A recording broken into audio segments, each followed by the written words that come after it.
मुंबई के दहिसर पश्चिम वार्ड क्रमांक 1 में यूबीटी शिवसेना से उम्मीदवार फोरम परमार को समर्थन देने पक्ष प्रमुख उद्धव ठाकरे पहुंचे और ललकार कर वार्ड क्रमांक 1 को जीतने की बात कही। उनका कहना है कि जो यूबीटी शिवसेना को छोड़कर बंदखोरी करके भागे हैं, उनको करारी हार देनी है।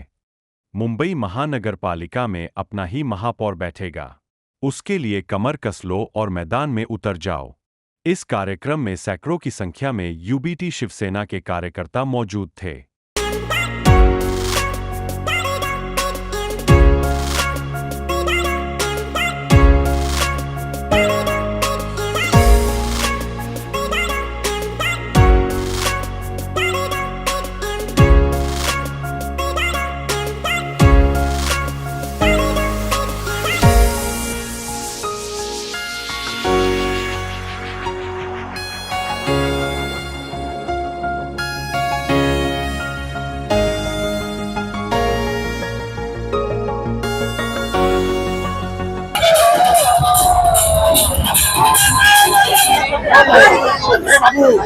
साखरपैकी एवढी गर्दी होत असेल आणि भारी असेल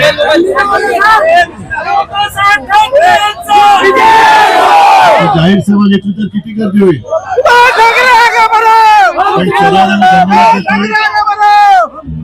इकडे केवळ मशालीच पेटलेली नाहीये तर मन सुद्धा पेटलेली आहेत।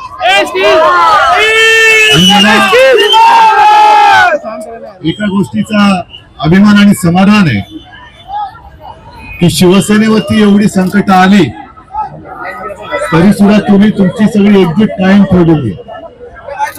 विनोद, तुम्ही आणि आपल्या सर्व शिवसैनिकांनी, हो ना, तुम्ही आणि तुमच्या सर्व सहकार्याने इथे जी काय कामं केली त्याचं एक समाधान या सर्वांच्या चेहऱ्यावरती दिसतंय। हा वॉर्ड हा आपल्या अभिषेकचा वॉर्ड आणि अभिषेक म्हणजे नेहमी मला आठवतोय घरी आलं तर कधी बोलणार नाही पण एक मंद स्मित त्याच्या चेहऱ्यावरती असायची। पण काही माणसं अशी दुष्ट असतात की त्यांना लोकांचं सुख पाहवत नाही आणि काही लोक म्हणजे जसं मी विनोदचा उल्लेख केला, अभिषेकचा उल्लेख केला आणि तुम्ही सर्व शिवसैनिक हे असे आहात की तुम्हाला लोकांचं दुःख पाहवत नाही। तुम्ही त्यांच्या आयुष्यामध्ये एक 2-4 सुखाचे क्षण येण्यासाठी म्हणून धडपडत असता आणि बाकीची आपल्या समोरची जी महायुती आहे ती मात्र एवढ्या नीचपणाने कारभार करते, पक्ष फोडते, घर फोडते। सगळ्या लोकांची विल्हेवाट लागली तरी चालेल पण त्यांची सत्ता अबाधित राहिली पाहिजे। ही त्यांचे मनसुबे ते चिरडून टाकण्यासाठी म्हणून मी इथे आलेलो आहे। आज सुद्धा आपली प्रेस कॉन्फरन्स झाली आणि त्या प्रेस कॉन्फरन्स मध्ये मी सांगितलं की आपण जी कामं केलेली आहेत, मी तुम्हाला विचारतो, कोस्टल रोड कोणी केला? आपण केला ना? अशी अनेक काम आहेत। कोरोनामध्ये मुंबई मॉडेलचं जे कौतुक झालं, जगभर झालं, मला एक तरी शहर असं दाखवायचं भाजपच्या राज्यातलं की यांनी मुंबई मॉडेलची तुलना करून दाखवली। मुंबईमध्ये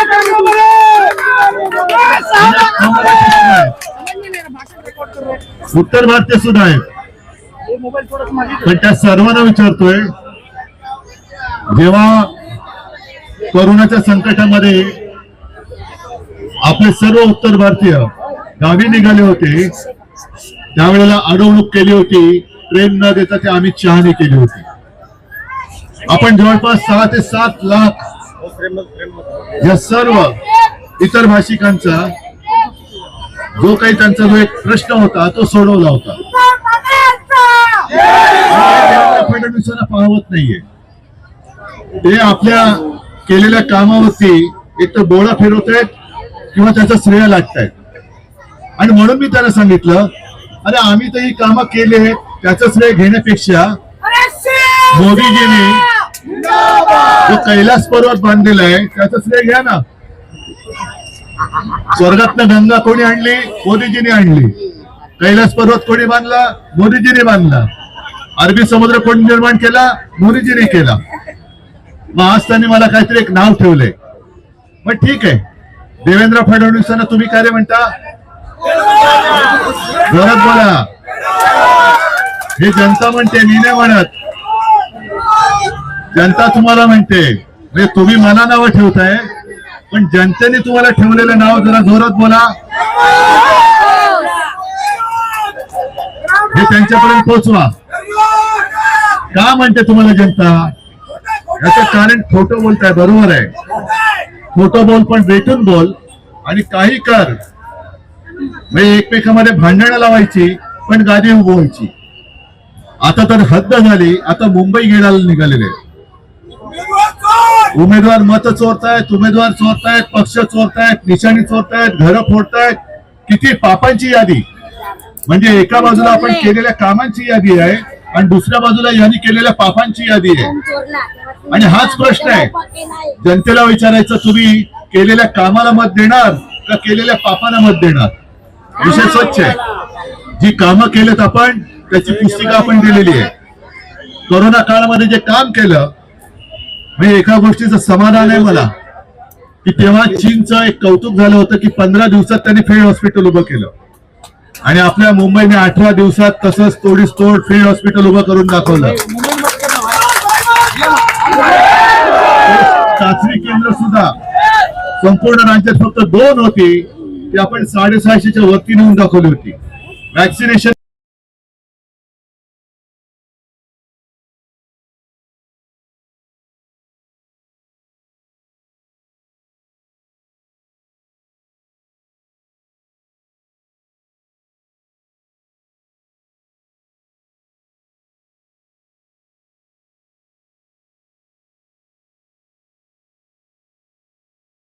नव्हती.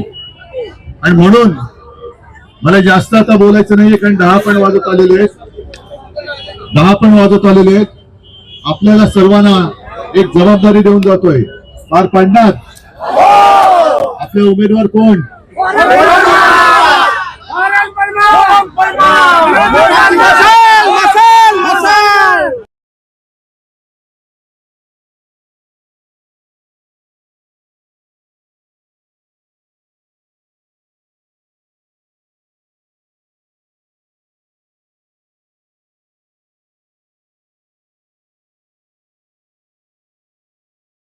आपल्या गणपत पाटील नगरला जे पाणी दिलं, ते माननीय उद्धवजींच्या मार्गदर्शनाखाली आपण ह्या पाण्याच्या लाईन टाकू शकलो.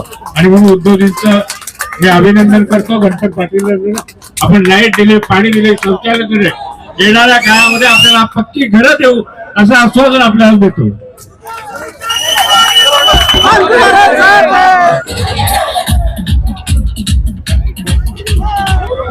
विजय तो हमारा पक्का है. विजय तो हमारा पक्का है. मेरे को बहुत गर्व है. ये गणपत पाटिल नगर, ये जो अनधिकृत झोपड़पट्टी करके सरकारी नोंद थी, लेकिन मैं 2012 में एमएलए बन गया, तो इनको मैं छप्पर पूरा कायम कर दिया. 12 से एक भी झोपड़पट्टी तोड़ने नहीं दी.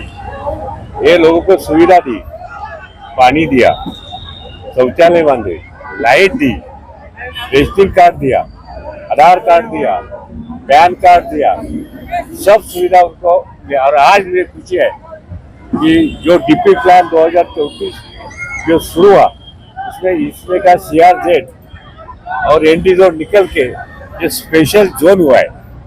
ये स्पेशल जोन में हम झोपड़पट्टी सुधार कर सकते हैं. थोड़ी कानून में थोड़ा अदला बदल करना पड़ेगा, वो जरूर करके गणपत पाटिल नगर को SRA बनाऊंगा. चुनाव से पहले कुछ लगभग 1000 घरों को नोटिस आया हुआ है डेमोलेशन करने का. 1000 घरों को नोटिस आया, वो पहले वाले का आया है. मुझे मालूम है, मैं रोज इधर आता हूँ, तो ऐसा कोई नोटिस नहीं आया. और यहाँ की 1 नंबर की जनता को क्या मैसेज देंगे? जनता को यही मैसेज देंगे जो विश्वास हमारे ऊपर रखा है.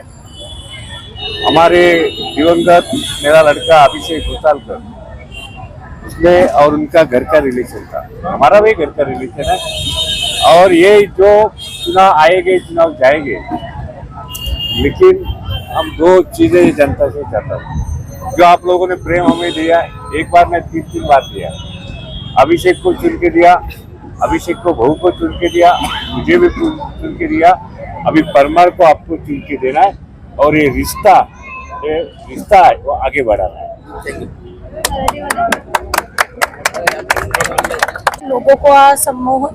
लोगों को उन्होंने प्रेरणा दी और मैं लोगों से भी यही कहूंगी कि जो विश्वास आपने अब तक बना के रखा है वो आगे भी हम पर बनाए रखें।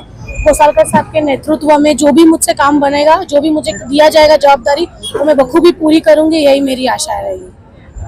जनता वार्ड नंबर 1 की जो उनको क्या मैसेज देंगे चुनाव को लेकर, क्योंकि आप बलीगरी जा रहे हैं तो किस तरह का प्रशासन है? मैं जनता को यही कहूंगी कि जो विश्वास आपने रखा है 13 साल तक, वो आगे भी बरकरार रखे और हम पर भी वही विश्वास रखे। जो भी छोटे मोटे काम बाकी रह गए हैं वो सब हम पूरा करेंगे और सर के नेतृत्व में, गोसालकर साहब के नेतृत्व में वो आगे हम कंप्लीट करेंगे, यही मेरी आशा है। 15 तारीख को आप क्या संदेश देना चाहेंगे कि किसको वोट करना चाहिए? 15 तक मैं ऐसा कुछ अभी फिलहाल तो बोलूंगी नहीं किसको वोट करना चाहिए। मैं लोगों को यही कहूंगी कि सोच समझकर वोट करें। जो भी फेक अपील कर रहे हैं कि मुझे वोट करो, मैंने काम किया है, उसने नहीं किया है, आप सोचना, जरूर सोचना क्या काम इतने 13 सालों में हुआ है और उन्हीं के बदौलत आप मुझे वोट कीजिए या जो भी आपको लगे उसको वोट कीजिएगा।